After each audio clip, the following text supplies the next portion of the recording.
میرا نام زہیب ہے اور میں ایک دفتر میں پرائیویٹ نوکری کرتا تھا۔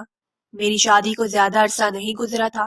گھر میں ایک بوڑھی ماں تھی اور ایک میری بیوی جو حد سے زیادہ خوبصورت تھی۔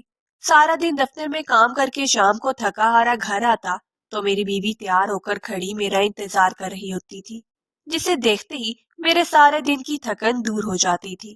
مگر کچھ دنوں سے میں بہت الجھا رہنے لگا تھا۔ آج جب میں معمول کے مطابق شام کو گھر واپس آیا تھا، گھر میں داخل ہوتے ہی میری بیوی نے میرا استقبال کیا۔ میری عادت تھی کہ میں گھر آتے ہی سب سے پہلے اپنی امی کو سلام کرنے جاتا تھا۔ میری امی جو چارپائی پر لیٹی اونگ رہی تھی، میری آواز سن کر فوراً اٹھ بیٹھی۔ ان کے چہرے کے تاثرات دیکھ کر میں فوراً فکر مند ہو گیا۔ میں ان کے پاس جا کر بیٹھ گیا۔ میری ماں بوڑھی تھی، ان کی آنکھیں بھی کمزور ہو چکی تھی، اس لیے میرے چہرے کو ٹٹول کر دیکھنے لگی۔ مجھے وہ پہلے سے کمزور لگ رہی تھی۔ مجھے موجود پا کر وہ بولی، بیٹا خیریت تو ہے؟ اتنی جلدی واپس آ گئے، کیا کچھ بھول گئے ہو؟ امی کی بات سن کر میں ان کی جانب دیکھنے لگا۔ میں تو صبح 9 بجے کا گھر سے نکل گیا، اب واپس آیا تھا۔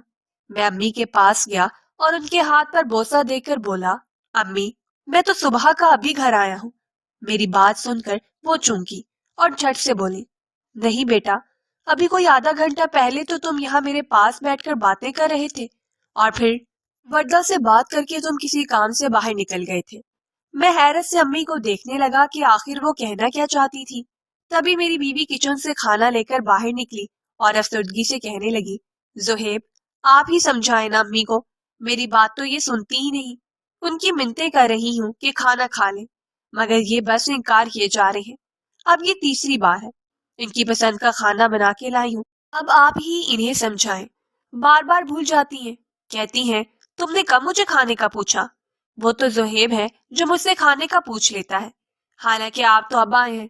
بیوی کی بات سن کر میں سنجیدگی سے امی کو سمجھانے لگا کہ وقت پر کھانا اور دوائیں کیوں نہیں کھاتی؟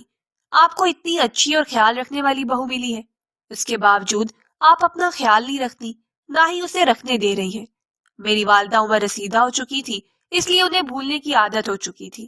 میری امی کچھ دیر کے لیے خاموش ہو گئی اور بولی کہ میرا دل تمہارے ہاتھ سے کھانا کھانے کا چاہ رہا تھا، بس شاید اسی لیے میں نے بہو کو انکار کر دیا ہوگا، مجھے یاد نہیں۔ امی کی بات سن کر میں مسکرا دیا اور انہیں کھانا کھلانے لگا۔ میری ماں کی نظر خاصی کمزور ہو چکی تھی اور میں سوچ رہا تھا جلدی ان کی آنکھوں کا آپریشن کروا دوں گا۔ انہیں کچھ بھی نظر نہیں آتا تھا، مگر محسوس سب کچھ کر لیتی تھی۔ میرے ذہن میں امی کی وہی الفاظ چل رہے تھے، کیونکہ آج یہ تیسری دفعہ تھا جب امی نے مجھے ایسا کہا تھا۔ اس سے پہلے بھی ایسا ہو چکا تھا۔ مجھے سوچوں میں گم دیکھ کر میری بیوی پوچھنے لگی تو میں نے اسے امی کے بارے میں بتایا۔ اس نے نظریں پھیر کر ایک سانس خارج کی اور بولی، زہیب آپ کے آنے سے پہلے وہ سو رہی تھی، عمر رسیدہ ہو گئی ہے، نہ جانے سارا دن کیسی کیسی باتیں کرتی ہیں، عجیب عجیب وسوسے ان کو آتے ہیں، اسے یہ حقیقت سمجھ کر ایسا کہہ رہی ہوں گی۔ اب دیکھو نا، خود ہی کہہ رہی ہے کہ مجھے یاد نہیں کہ میں نے انہیں کھانے کا پوچھا ہے۔ بیوی کی اس بات پر اس پل میں سر ہلا کے خاموش ہو گیا۔ اگلے روز جب میں کام سے گھر واپس آیا تو بہت ہی عجیب واقعہ پیش آیا۔ میری امی چھت کے اوپر سے نیچے اترنے والی سیڑھیوں کے قریب کھڑی تھی اور مجھے آوازیں دے کر کہہ رہی تھی، زہیب بیٹا میرے پاؤں میں بہت درد ہو رہا ہے، بیٹے اور کتنی دیر مجھے کھڑا رہنا ہوگا؟ وردہ بہت سارا سہارا دے کر مجھے بستر تک لے جاؤ۔ یہ زہیب پتہ نہیں کہاں چلا گیا، مجھے یہاں اکیلا چھوڑ کے۔ میرا دل حلق کو آ چکا تھا۔ اگر امی ایک بھی قدم مزید آگے بڑھاتی تو وہ سیڑھیوں سے نیچے گر سکتی تھی۔ میں فوراً بھاگ کر ان تک پہنچا اور انہیں وہاں سے ہٹا دیا۔ میری آواز سن کے وردہ بھی وہاں بھاگتی ہوئی پہنچ چکی تھی، مگر سوال تو یہ تھا کہ میری امی وہاں اوپر تک پہنچی کیسے تھی؟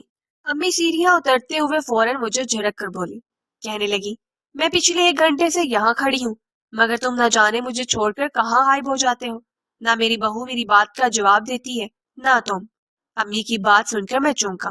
میں نے امی کو پھر سے یقین دلایا کہ میں ابھی آفس سے واپس آیا ہوں، مگر امی کا انداز دیکھ کر مجھے سچ میں فکر ہونے لگی تھی۔ ایک میری والدہ کی بینائی ختم تھی اور دوسرا ان کے وہ بھولنے کی بیماری سے مجھے ڈر لگنے لگا کہ کہیں کسی دن سیڑھیوں سے ہی نہ گر جائے۔ میرے تاثرات دیکھ کر میری بیوی بھی پریشان ہو گئی۔ اس نے میری امی کو لیا اور انہیں ان کے کمرے میں چھوڑنے چلی گئی اور ان سے کہنے لگی، اماں جی میں تو آپ کو آپ کے کمرے میں بٹھا کر نہانے گئی تھی، آپ اوپر کیسے پہنچ گئی؟ مجھے یہ سمجھ نہیں آتا وردہ ماں جی سے جو کہہ رہی تھی اس کا مطلب یہ ہے کہ وردہ کو علم نہیں تھا؟ میری والدہ کہنے لگی یہ زہیب ہی تو مجھے اپنے ساتھ چھت پر لے کر گیا تھا۔ میری والدہ کو نہ جانے کیا کیا نظر آتا رہتا تھا۔ وردہ انہیں کمرے میں چھوڑ کر پھر میرے پاس آ کر بولی دیکھ لیا آپ نے اپنی امی کی حرکت، اگر خدا نہ خواستہ اوپر سے گر جاتی تو میرے ذمہ الزام آتا کہ میں نے خیال نہیں رکھا۔ میں اس کی بات سن کر سر پٹا کے رہ گیا کہ میں اپنی والدہ کی اس بیماری کا کیا علاج کرواؤں۔ میں نے کئی اچھے ڈاکٹروں کو بھی دکھایا تھا لیکن وہ کہتے تھے کہ عمر کا تقاضا ہے۔ مجھے سوچتا پا کر بیوی بولی آپ زیادہ نہ سوچیں، آپ کی ماں کو نظر تو کچھ آتا نہیں، اب عمر کے ساتھ ساتھ انہیں بھولنے کی بیماری بھی ہوتی جا رہی ہے، تبھی وہ ایسا کہتی رہتی ہے۔ وردہ کی بات ٹھیک تھی۔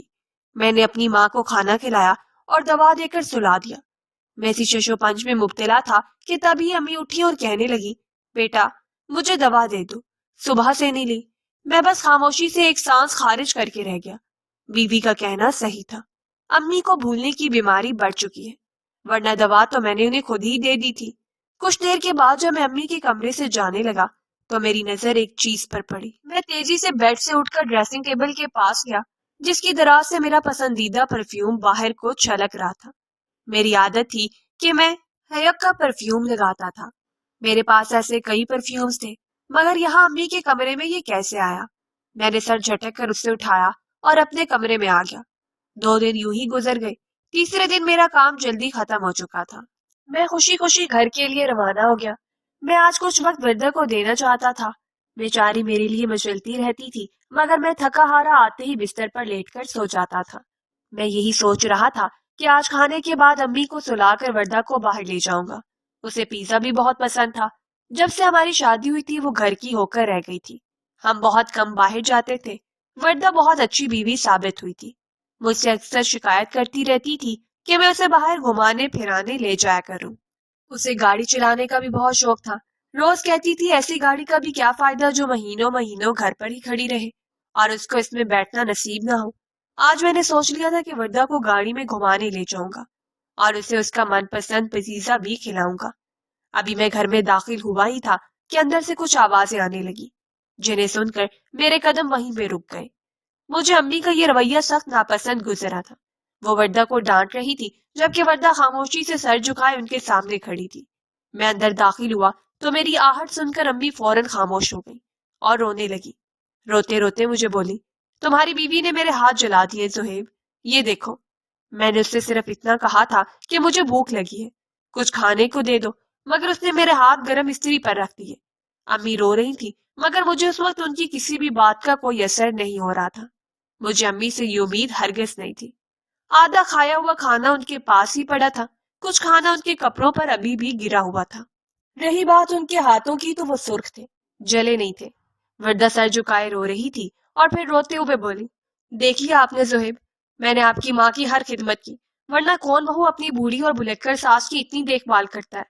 ان کی اللہ توبہ کرنے کی عمر ہے اور یہ جان بوجھ کر آپ کو میرے خلاف کرنے میں لگی رہتی ہے۔ یہ سن کر میں یکدم چپ ہو گیا اور دل میں سوچنے لگا کہ کچھ تو گڑبڑ ضرور تھی۔ میری ماں میری شادی سے پہلے تو کبھی اتنی زیادہ بہکی باتیں نہیں کرتی تھی۔ میرا ذہن اس وقت صاف ہو چکا تھا۔ اگلے 2 دن ایسے ہی گزر گئے۔ تیسرے روز جب میں گھر سے کام کے لیے نکلا تو سڑک پر بارش کا پانی کافی سارا جمع ہوا تھا۔ پاس سے گزرنے والی گاڑی نے میرے سارے کپڑوں کا ستیہ ناش کر دیا تھا۔ اب اس سلیے میں دفتر جاتا تو سب ضرور میرا مذاق بناتے۔ میں آدھے راستے سے گھر واپس آ گیا کیونکہ آج ایک ضروری میٹنگ بھی تھی اور مجھے اس میں ہر حال میں شریک ہونا تھا۔ میں تیز رفتاری سے بائک چلا رہا تھا مگر پھر بھی گھر آتے آتے مجھے کافی وقت لگ گیا کیونکہ روڈ ٹوٹے ہونے کی وجہ سے جگہ جگہ کھڈے تھے اور مجھے بہت دھیان سے بائک چلانا پڑ رہا تھا۔ گھر پہنچا تو دروازہ کھلا تھا۔ امی سامنے ہی اپنی چارپائی پر لیٹی تھی، پیروں کی آہٹ پہچان کر اٹھ بیٹھی۔ بولی کون ہے؟ زہیب، یہ تم ہو نا بیٹا، واپس کیوں آ گئے؟ امی کا وہی سوال اس بار میرے دماغ خراب کر چکا تھا۔ میرا دماغ پہلے ہی الجھا ہوا تھا، اس پر امی کے سوال نے مجھے غصے سے آگ بگولا کر دیا۔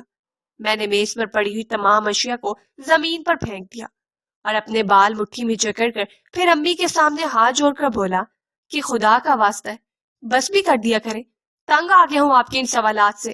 آپ پوری طرح پاگل ہو چکی ہیں، ہر وقت میں آپ کو ہر جگہ نظر آتا رہتا ہوں۔ آپ کے اس قسم کے سوالوں نے میری زندگی کو عذاب بنا کے رکھ دیا ہے۔ اس لمحے میرے منہ میں جو آیا میں بولتا چلا گیا۔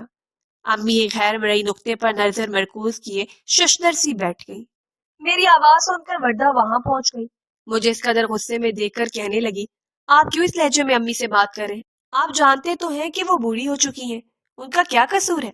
میں نے کہا کہ میں تنگ آ گیا ان کے سوالوں سے۔ وردہ مجھے اپنے کمرے میں لے آئی۔ میرے یوں چلانے سے سانس بری طرح سے پھول رہا تھا۔ کمرے میں آ کر لمبے لمبے سانس لینے لگا۔ بات آئی گئی ہو گئی۔ میں نے جلدی سے کپڑے تبدیل کیے اور دوبارہ دفتر کے لیے نکل پڑا۔ شام کو گھر واپس آیا تو امی بالکل خاموش خاموش سی تھی، شاید ناراض ہو گئی تھی۔ اگلے میں گھر میں داخل ہوا تو میری والدہ مجھے اس بار دیکھ کر کچھ نہیں بولی۔ شاید میرے کل والے رویے پر میں نے پہلی بار امی سے اس لہجے میں بات کی تھی۔ مجھے اپنی غلطی کا احساس ہوا تو میں نے ان سے معذرت کرنے لگا۔ انہوں نے اپنے دوپٹے کے پلو سے اپنی آنکھوں میں آنے والا جمع شدہ پانی صاف کیا۔ کہنے لگی، کوئی بات نہیں، تمہیں اپنی غلطی کا احساس ہو گیا ہے، اچھی بات ہے۔ میرے دل کو عجیب سی بے چینی نے جکڑ لیا۔ میں نے آس پاس نظریں دوڑائیں، میری بیوی کہاں تھی؟ کچن بھی خالی تھا۔ میں نے اسے کئی آوازیں دی مگر اس کا کوئی جواب نہ آیا۔ مجھے حیرانی ہوئی۔ تب امی دیوار کا سہارا لیتے میرے کمرے تک پہنچی اور بولی کہ بیٹا وردہ تو اپنے میکے چلی گئی ہے، بھول گئے کیا؟ کچھ دیر پہلے تم خود ہی تو اسے لینے کے لیے آئے تھے۔ امی کے الفاظ آج مجھ پر کچھ سی بم کی طرح گرے۔ میں حیران پریشان سا امی کو دیکھنے لگا۔ میرا موبائل بھی چوری ہو چکا تھا، ورنہ فون کر کے وردہ سے پوچھ لیتا کہ وہ میکے جانے سے پہلے مجھ سے اجازت کیوں نہیں لے کر گئی۔ میں نے گھر میں موجود دوسرے موبائل سے وردہ کو کال ملائی، جسے کچھ دیر کے بعد وردہ نے اٹھایا تو میں نے اسے میکے جانے کی وجہ پوچھی تو وہ بولی کہ اس کی امی کی طبیعت شدید خراب تھی، اس لیے وہ فوراً اپنے میکے چلی گئی۔ اب 2-3 دن وہیں رہے گی۔ اس کے رہنے سے مجھے کوئی اعتراض نہ تھا مگر امی کی کچھ باتیں میرے دماغ میں گھومنے لگی۔ کچھ دن پہلے انہوں نے جو کہا تھا وہ آج سچ ہوا تھا۔ کیا یہ اتفاق تھا یا اس میں کچھ حقیقت بھی تھی؟ میں سمجھ نہ سکا۔ میرے دل پر شک کی گرہ پڑ چکی تھی۔